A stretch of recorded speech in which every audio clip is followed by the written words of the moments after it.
Simbología inmaculista, letanías lauretanas. Continuación, el espejo. El espejo de la luz eterna, un espejo sin mancha de la actividad de Dios, una imagen de su bondad. Uno de los títulos de la letanía lauretana es el de espejo de justicia. Ello quiere expresar que María refleja la santidad divina, es decir, la perfección. En María se reflejó y se reprodujo Dios por medio de su fiel trasunto Jesús, sin herir y alterar el espejo mismo. Asimismo, este elemento se le suele relacionar con el alma y el reflejo que ésta produce. Por tanto, vendría a ser una de las caras de la verdad. Otros significados que se le asocian es el de la armonía. En la adivinación es un medio para preguntar a los espíritus. Igualmente, por su complejidad, aludiría a la conciencia, la verdad, la caridad y la inteligencia divina. Finalmente, en la mística musulmana también se lo asocia con el alma. San Andrés de Creta, escritor del siglo VIII, en una de sus homilías ensalza a la Virgen haciendo uso de dicha metáfora. Salve, espejo de un conocimiento profundo y anticipado, a través del cual los insignes profetas iluminados por el Espíritu Santo vieron místicamente el acercamiento a nosotros de la ilimitada fuerza de Dios. En otra homilía también afirmará lo siguiente: ella es el espejo espiritual del resplandor del Padre. La palmera. Como palmera me he elevado en Egandí, florece el justo como la palmera. En líneas generales, los árboles, por su verdor y su vida, suelen tener un significado relacionado con la esperanza de salvación. Igualmente, recordando los sucesos de la pasión de Cristo, los habitantes de Jerusalén aclamaron a Jesús a la entrada de la ciudad con palmas, en señal de triunfo y de victoria. En este sentido evocan la ascensión, regeneración e inmortalidad. Asimismo, no podemos olvidar que la palmera era uno de los árboles que existían en el paraíso. Iconográficamente, en la expulsión de Adán y Eva del jardín del Edén, suele aparecer este elemento. Viene a interpretarse como una alegoría de la justicia. De hecho, en la obra mística escrita en griego en el siglo XI, Jardín Simbólico, la palmera viene también asociada con la justicia. Con el tiempo, la Iglesia adoptó la justicia como una de las 7 virtudes. De igual modo que el hombre recto se eleva hacia el cielo, la palmera con su tronco derecho se levanta sobre el suelo recta y a gran altura. Sus frutos tardíos en nacer son imagen de la tardanza de los premios de la justicia en llegar al virtuoso. La aspereza de su tronco evoca a la justicia en su función de aplicar un castigo. La palmera, al igual que la justicia, no puede perder su follaje, pues perdería su perfección. Finalmente, si la justicia necesita beber de la fuente de la Sagrada Escritura, la palmera ha de estar cercana al agua para subsistir. Otras alegorías sobre la palmera hacen referencia a la fecundidad Esta significación procede del sufismo, de donde parece ser que se extrapoló el cristianismo. La Virgen es simbolizada por la palmera, ya que ella es imagen del triunfo de la salvación de Dios, de su esperanza y de su justicia. María, de forma anticipada a todo cristiano, goza de esos frutos de salvación. Siguiendo esa línea, San Germán de Constantinopla en el siglo VIII escribe estas palabras con motivo de la fiesta de la dormición de la Virgen.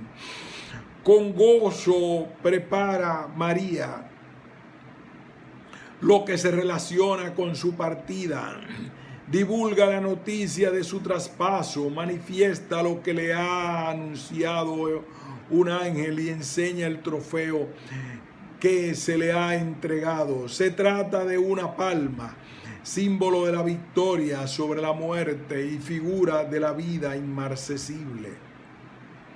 El pozo de aguas vivas. Encontramos aquí una nueva metáfora del agua con sus ricos matices.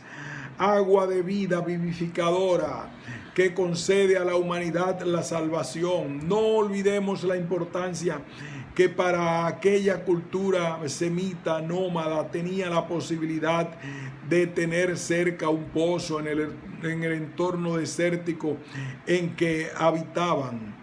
Por su importancia era un lugar de encuentro. La trascendencia del agua y de su significado vital en este contexto se incrementa aún más.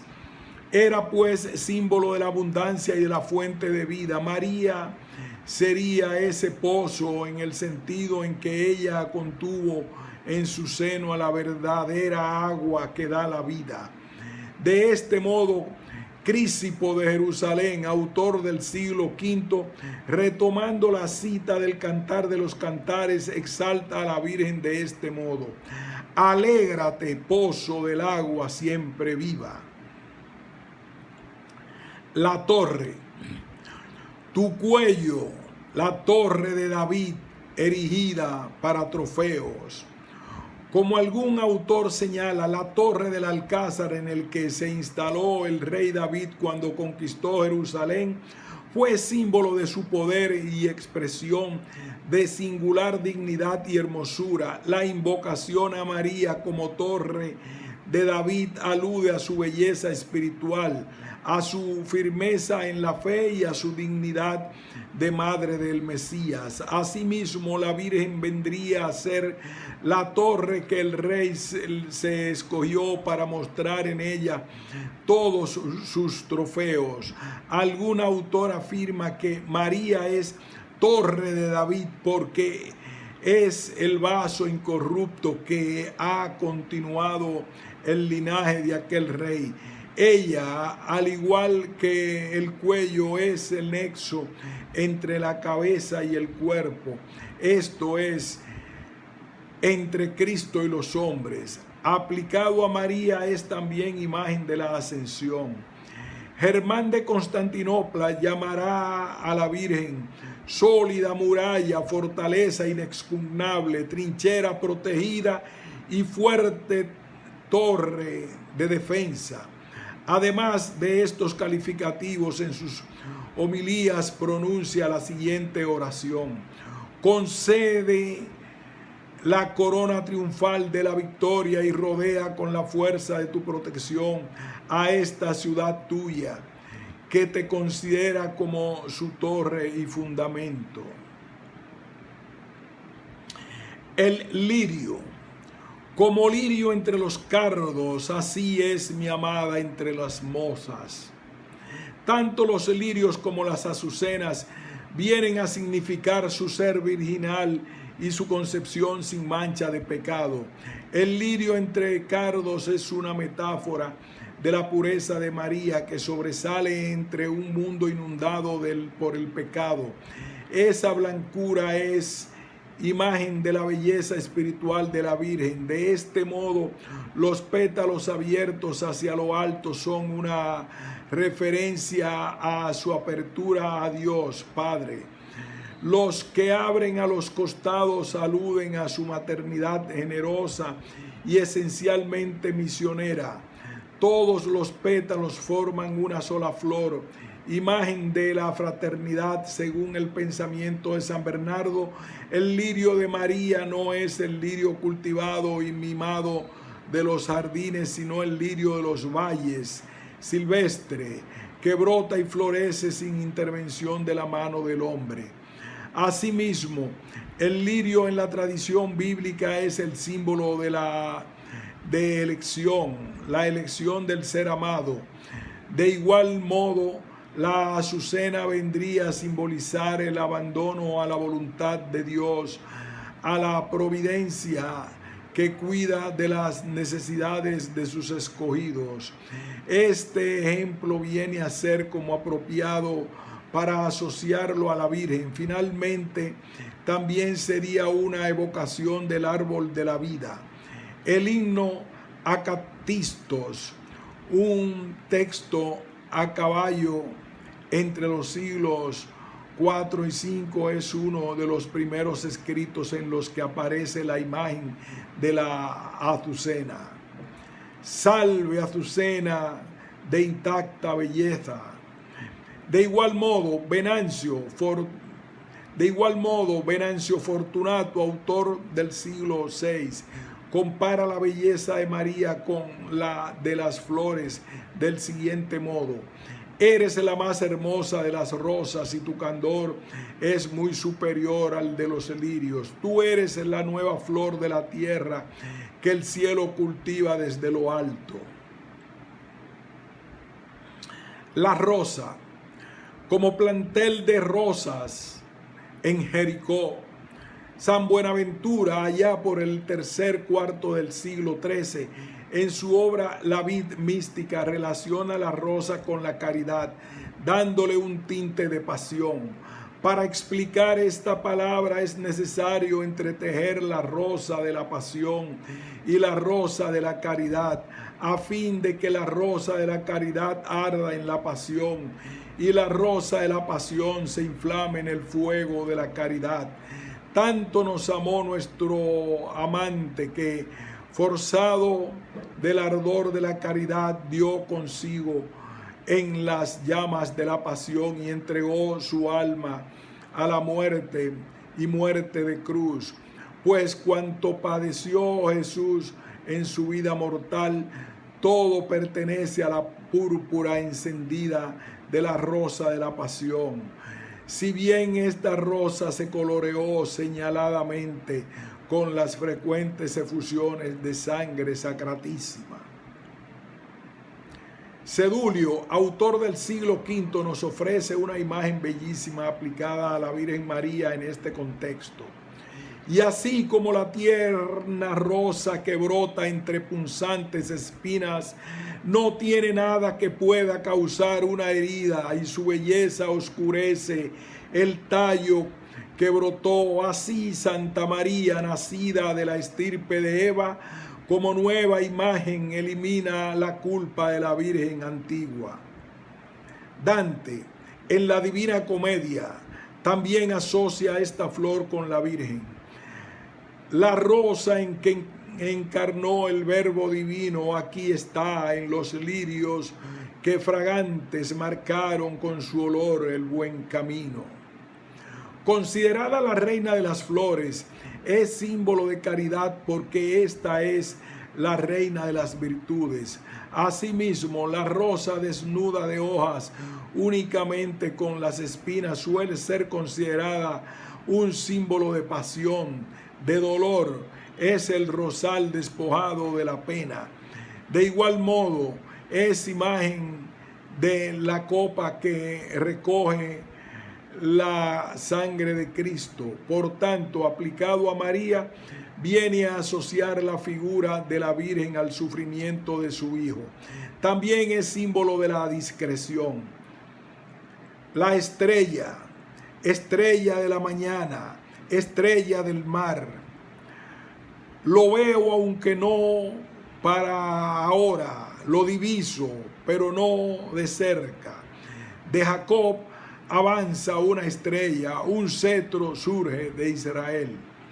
La estrella en términos generales viene a ser una metáfora de la esperanza, aquella que tiene el que en las tinieblas ansía que llegue el día. Asimismo, es un elemento que guía a las personas, al igual que una estrella guió a los magos de Oriente para adorar al niño. La Virgen es el astro que conduce a Cristo. Por analogía, este significado se puede aplicar a la estrella del mar. Del mismo modo que los navegantes antiguamente se orientaban fiándose de las estrellas, María, la cual astro lleva a puerto seguro al creyente. La patrística usó abundantemente esta metáfora. Rábano Mauro, a mediados del siglo IX, afirma que el nombre de María significa estrella del mar, porque puso en el mundo sumergido en las tinieblas a Jesús de la verdadera luz. Más elocuentes son las palabras de San Bernardo, autor de mediados del siglo XII, quien dice lo siguiente: al fin del verso dice el evangelista Lucas, y el nombre de la Virgen era María. Digamos también acerca de este nombre, que significa estrella de la mar y se adapta a la Virgen Madre con la mayor proporción. Se compara a María oportunísimamente a la estrella, porque así como la estrella despide el rayo de su luz sin corrupción de sí misma, así sin lesión suya dio a luz la Virgen a su Hijo. Ni el rayo disminuye a la estrella su claridad, ni el Hijo a la Virgen su integridad. Ella pues es aquella noble estrella nacida de Jacob, cuyos rayos iluminan todo el orbe, cuyo esplendor brilla en las alturas y penetra los abismos, alumbrando también a la tierra y calentando más bien los corazones que los cuerpos, fomenta las virtudes y consume los vicios. Esta misma, repito, es la esclarecida y singular estrella, elevada por necesarias causas sobre este mar grande y espacioso, brillando en méritos, ilustrando en ejemplos. Como estrella de la mañana vendría a evocar al astro que antes de salir el sol permanece durante el alba y viene anunciando el día. Asimismo, la Virgen anuncia la llegada del Señor, el sol que viene. Paralelamente, las estrellas mensajeros de Dios en la tradición bíblica, como estela matutina, evoca el símbolo del renacimiento perpetuo del día, el principio mismo de la vida. Es por ello que San Agustín afirmará: pero en medio de aquel pueblo, cual si fuera en aquella noche, la Virgen María no fue noche, sino en cierto modo una estrella en la noche. Por eso su parto lo señaló una estrella que condujo a una larga noche, es decir, a los magos de Oriente a adorar la luz, para que también en ellos se cumpliera lo dicho: brille la luz entre las tinieblas. Igualmente, San Isidoro de Sevilla, escritor de los siglos VI y VII, utiliza la imagen de la estrella del mar. María es la que ilumina, oh estrella del mar, pues engendró la luz del mundo. La presentación más antigua en la que aparece una imagen de la Virgen con una estrella se encuentra en el cementerio de Priscila, datándose aproximadamente a finales del siglo II. La luna, media luna. ¿Quién es esta que surge cual la aurora, bella como la luna, refulgente como el sol, imponente como batallones. La luna es símbolo de la madre mediadora, escalón o puente entre la tierra y el cielo, entre la divinidad y la humanidad. La luna es símbolo de la madre mediadora, escalón. Igualmente tiene un cariz femenino en contraposición a la masculinidad del sol. Esta dependencia que la luna tiene de la luz solar es imagen de la relación de María con Dios. María no tiene valor por ella misma, todo su valor, toda su grandeza le vienen de Dios. Es símil de la fecundidad que se la asocia mitológicamente con la materia primordial, las vírgenes madres, los dioses del amor e incluso con la sabiduría. La luna en sus ciclos marca también el ritmo de la vida. En las lunaciones que se prolongan a lo largo del año, la luna nueva de cada mes se encuentra en un signo distinto, pasando por todos mes a mes. Asimismo, la luna adquiere también otros matices, según los autores místicos, cuando se relaciona con el episodio del Apocalipsis de la mujer vestida de sol. Aludiría a San Juan Bautista, que mengua en cuanto aparece el sol de justicia, Cristo. Igualmente, otra evocación que tiene la luna en forma decreciente es la castidad de Diana, y es que la media luna tradicionalmente se la ha relacionado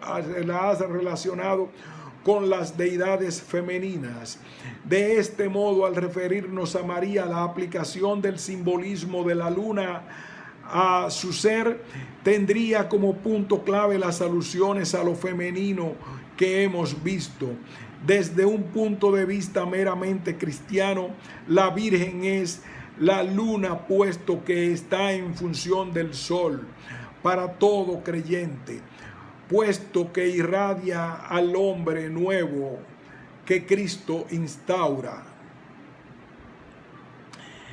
De este modo, el teólogo parisino del siglo XII, Adán de San Víctor, en una oración a la Virgen utiliza la imagen de la luna. El sol brilla más que la luna y la luna más que las estrellas. Así María brilla entre todas las criaturas. Finalmente, mencionar que tras la batalla de Lepanto, el cristianismo usó el creciente de la luna bajo los pies de la Virgen Inmaculada como un símbolo de la victoria de la cruz sobre la media luna turca. El sol, ¿quién es esa que surge cual aurora bella, como la luna refulgente, como el sol, imponente como batallones? El sol, tradicionalmente aplicado a los dioses clásicos como Apolo, posteriormente fue símbolo de Dios Padre y de Cristo. Es representación de la justicia, de lo que nos ilumina tras la muerte, del intelecto, de la fuerza, del poder, del principio y origen de todo. En María esta imagen del sol es meramente derivada. El verdadero sol es su Hijo. Ella lo es en el sentido que mediante sus virtudes irradia luz como el astro solar. San Juan Damasceno de este modo destinará estas palabras a la Virgen. ¿Quién es esta que sube toda pura, surgiendo como la aurora, hermosa como la luna y escogida como el sol? De igual manera, San Bernardo usa el símil del sol para hablarnos de la Madre de Dios.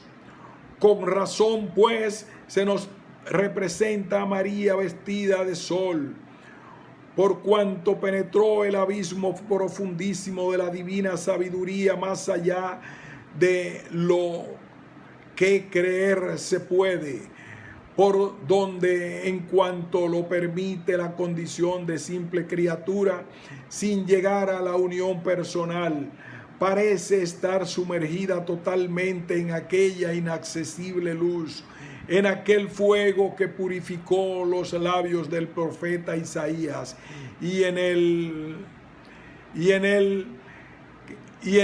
que se abrazan los querubines. Las 12 estrellas.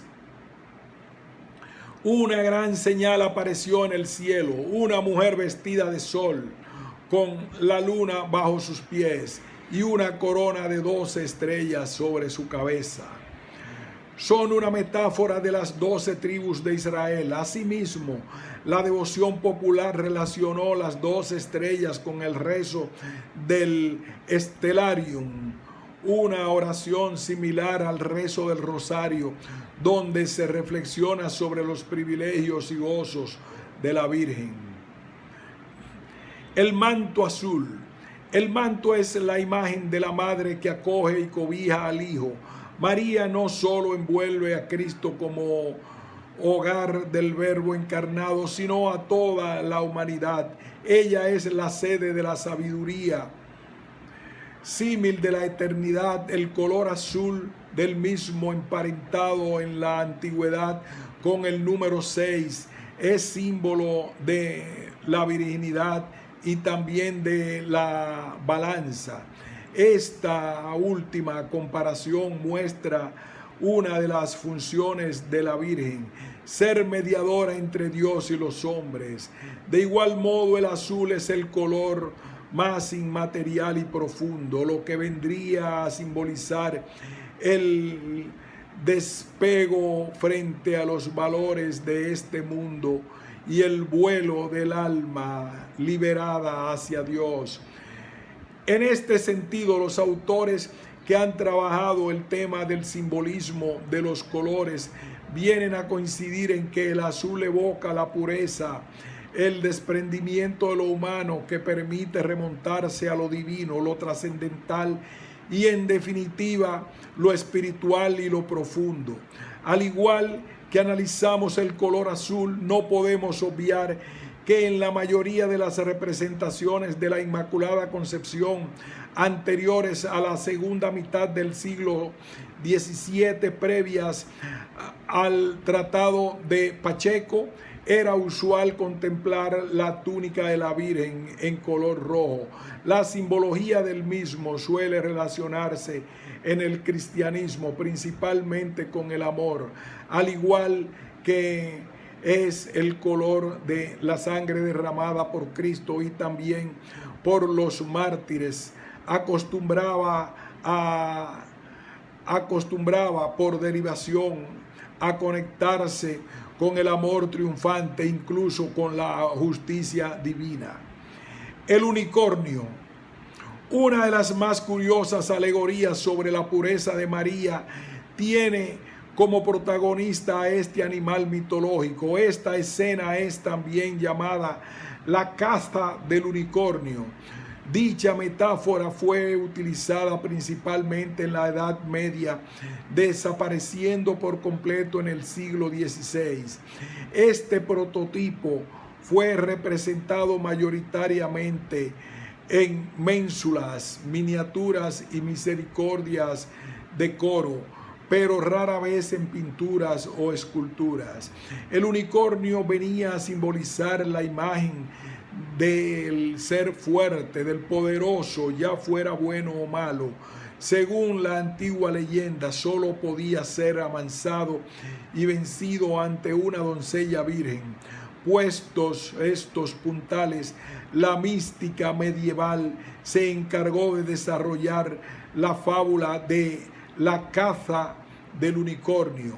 La doncella se correspondería con la Virgen sentada en el huerto cerrado.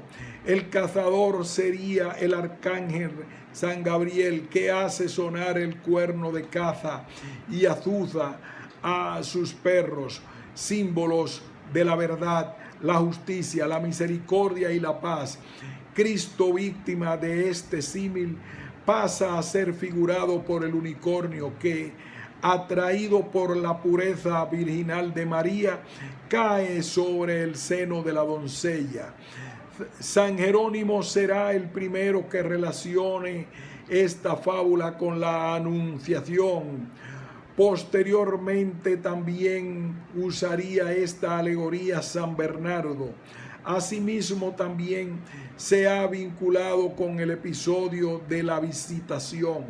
Iconográficamente, en esta escenografía pueden aparecer variados elementos que complementen la historia, como la vara de Aarón florida, la fuente sellada o la personificación de los perros, representando la caridad, la verdad y la bondad.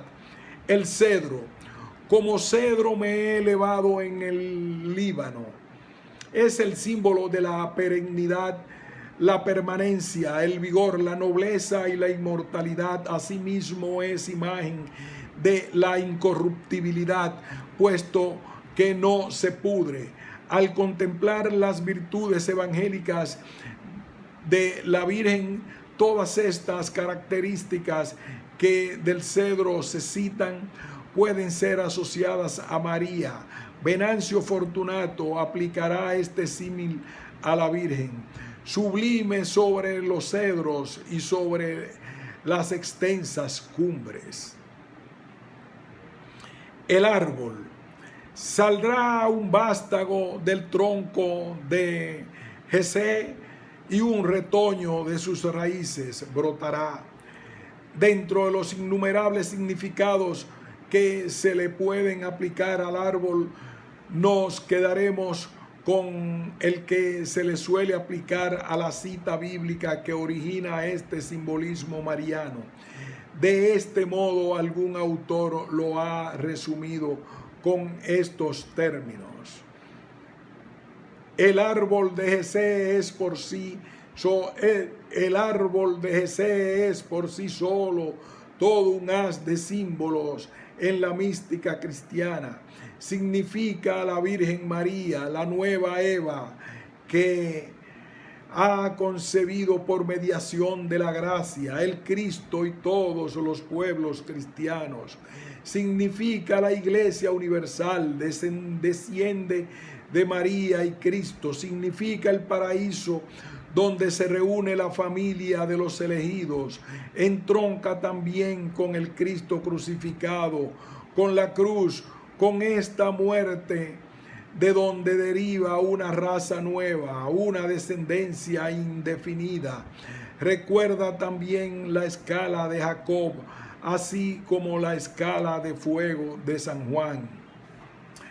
Aunque será San Justino en el siglo II el primer autor que utilice esta imagen aplicándola a María, se levantará una estrella de Jacob y una flor subirá de la raíz de Jesé, y aún en su brazo pondrán su esperanza los pueblos. Y en efecto, una estrella brillante se levantó y una flor subió de la raíz de Jesé, que es Cristo, porque él fue concebido con virtud de Dios por una virgen, descendencia ella de Jacob, que fue padre de Judá, antepasado, como ya se ha dicho, de los judíos. El que más claramente use esta alegoría sin duda será San Jerónimo en el siglo V. La vara de Jesé es la madre del Señor, sencilla, pura, sincera. San Bernardo utilizará esta imagen para realizar un símil con las palabras Virgo y Virga, esto es, virgen y vástago, al comentar el texto del profeta Isaías. El huerto cerrado. Huerto eres cerrado, hermana mía, novia, huerto cerrado, fuente sellada.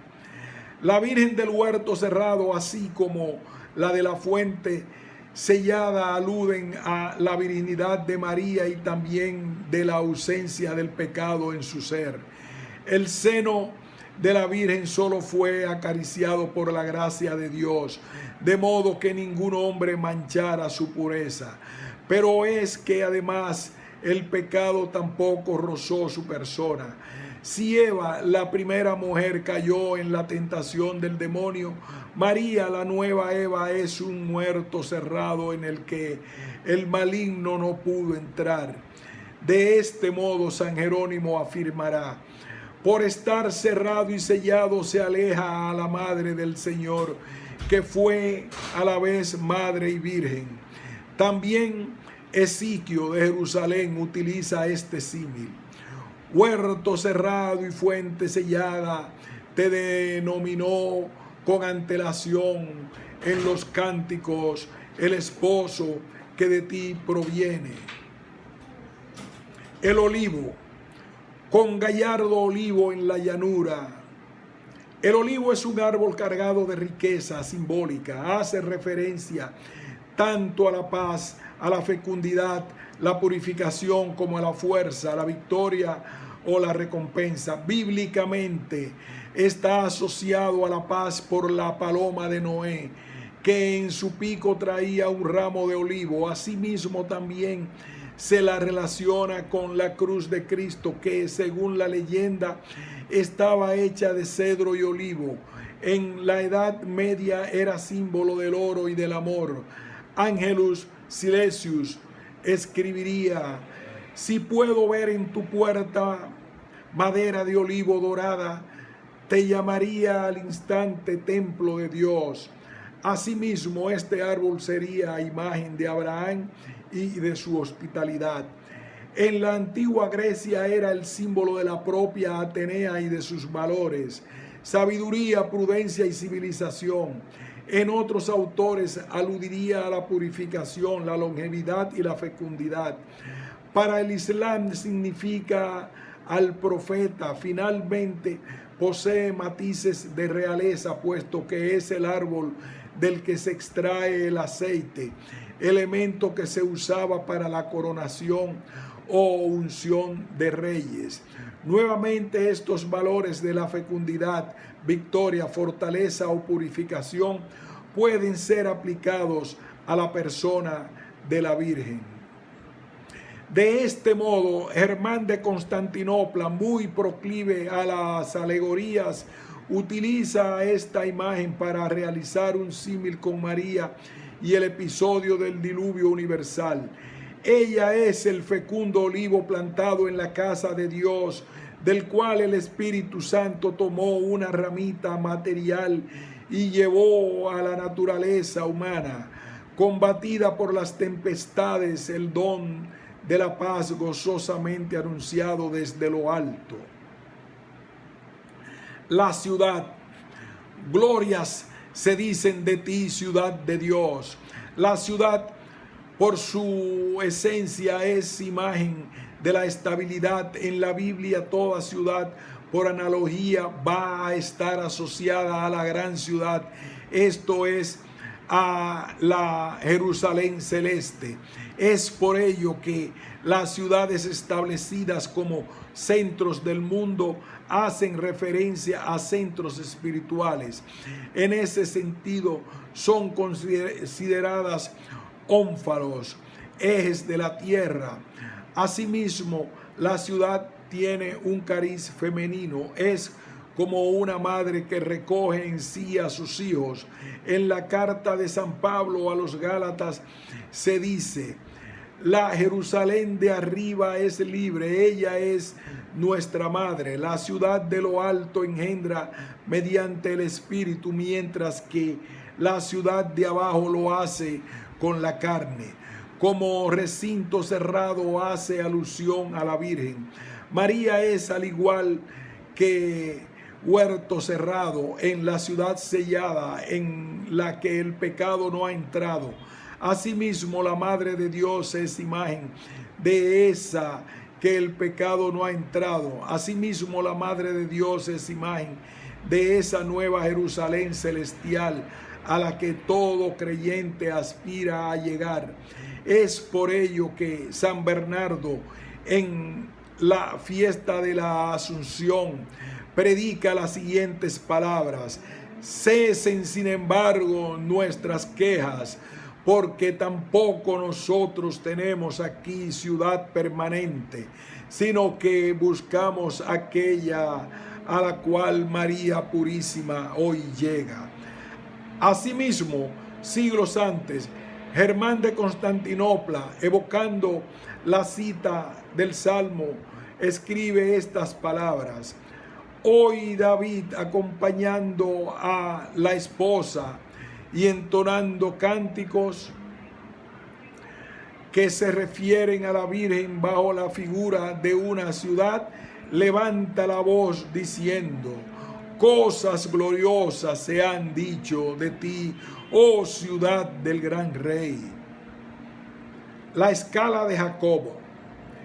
Y tuvo un sueño, soñó con una escalera apoyada en tierra y cuya cima tocaba los cielos.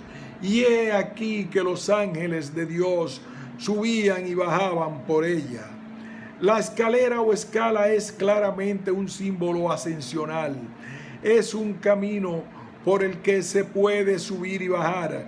Supone una unión entre el cielo y la tierra. La patrística y la mística medieval han visto en esta figura un tipo de ascensión del alma hacia Dios. En Bizancio se llama a María escala del cielo, por la cual descendió Dios hasta los hombres y por la cual les permite subir al cielo. Utilizando esta metáfora, Rábula de Edesa, escritor del siglo V, afirmará lo siguiente: a ti también se refería a aquella escalera que el justo Jacob contempló en el desierto, por la cual subían y bajaban los ángeles del cielo. Igualmente, San Juan Damasceno, en el siglo VII, lo vuelve a afirmar claramente. Por poco me olvido de la escalera de Jacob. ¿No resulta evidente para todos que tú, oh María, estás en ella, prefigurada y anunciada? El ciprés, como ciprés en el monte de Hermón. El ciprés es para muchos pueblos un árbol sagrado por su longevidad y su verdor persistente. Es denominado el árbol de la vida. Por su resina incorruptible y su follaje recio, evoca la inmortalidad y la resurrección.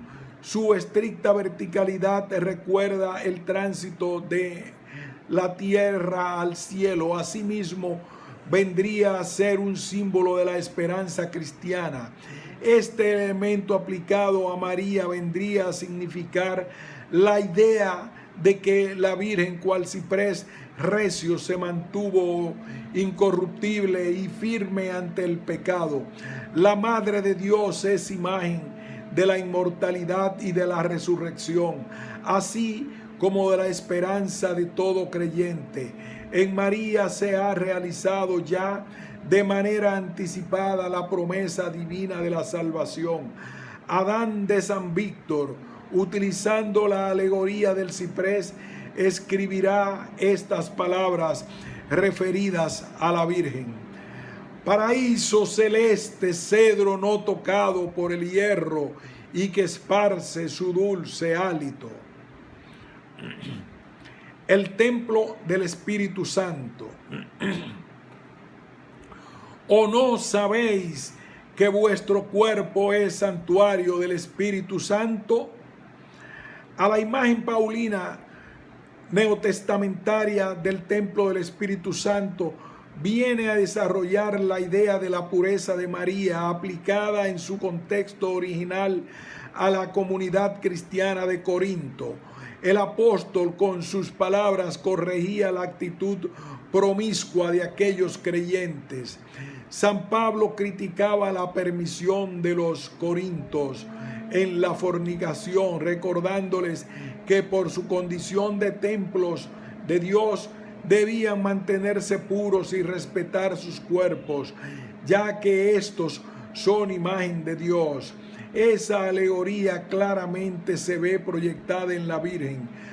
María es el templo del Espíritu Santo por naturaleza, no solo porque haga referencia a su pureza en su virginidad y en su limpia concepción, sino porque, al igual que el antiguo templo de Jerusalén, albergaba en su interior la presencia real de la divinidad, ella en su seno contuvo a Dios mismo.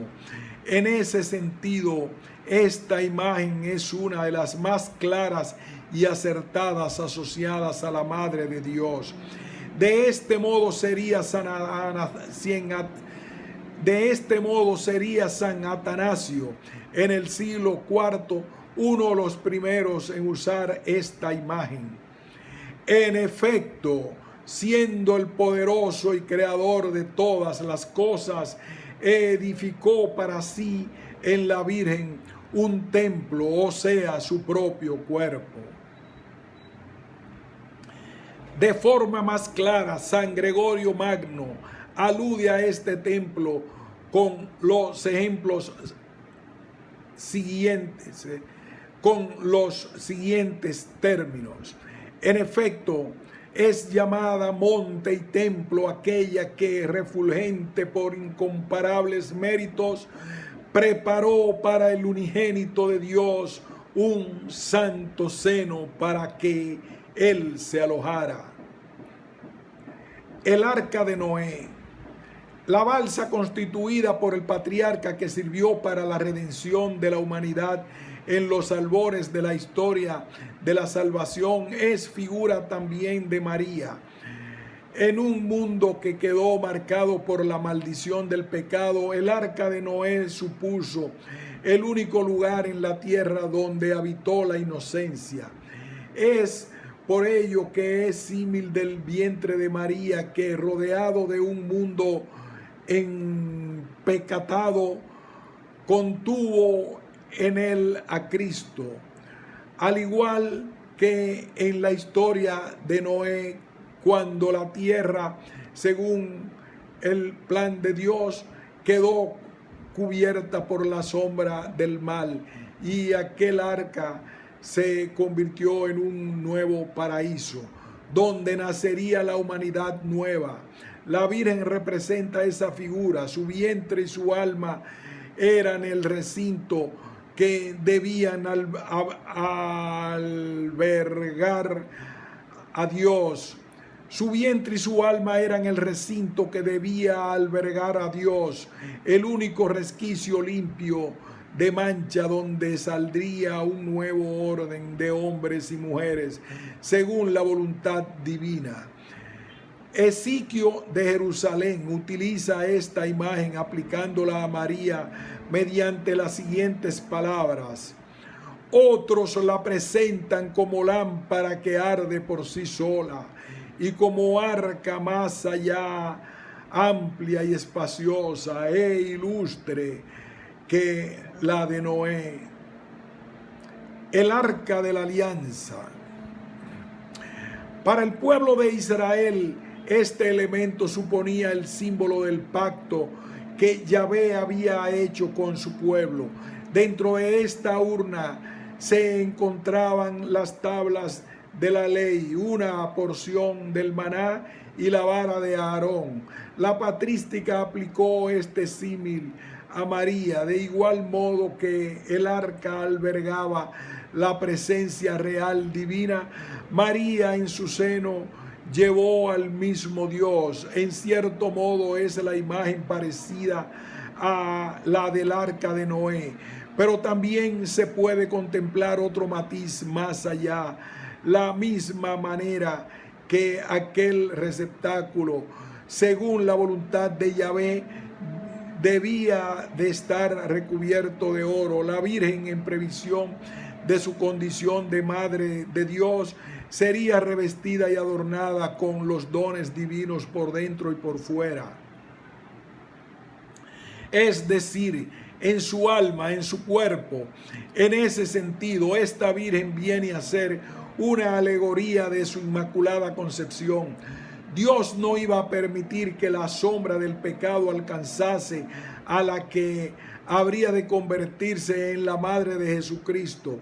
Máximo, obispo de Turín, a finales del siglo IV, establece este paralelismo entre el arca de la alianza y María. Pero digamos que es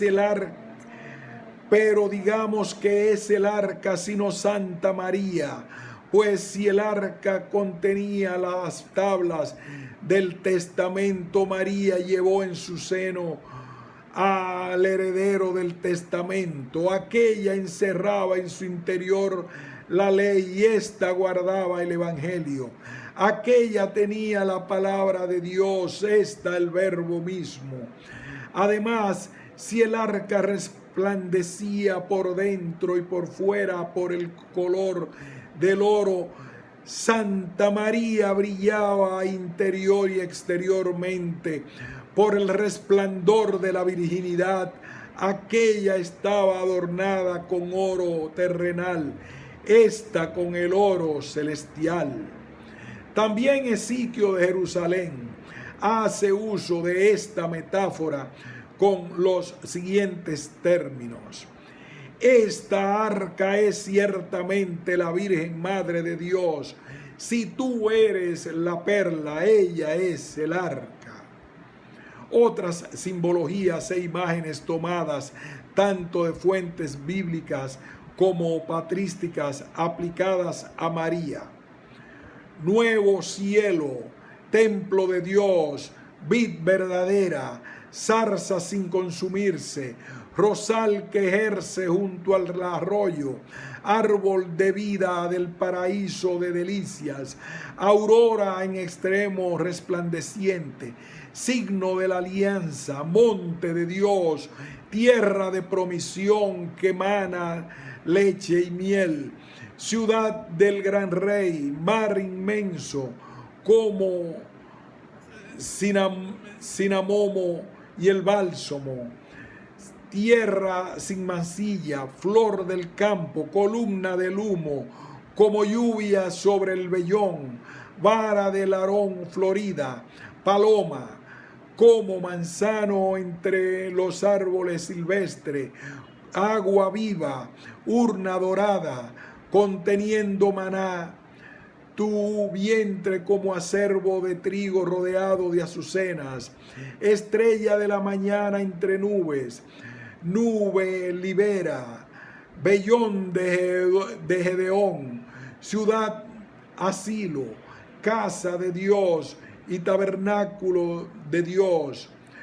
Finalmente, otras personificaciones que se le aplican vienen a ser los paralelismos con figuras como Sara, Rebeca, Judith, la reina Esther o Ana, la madre de Samuel.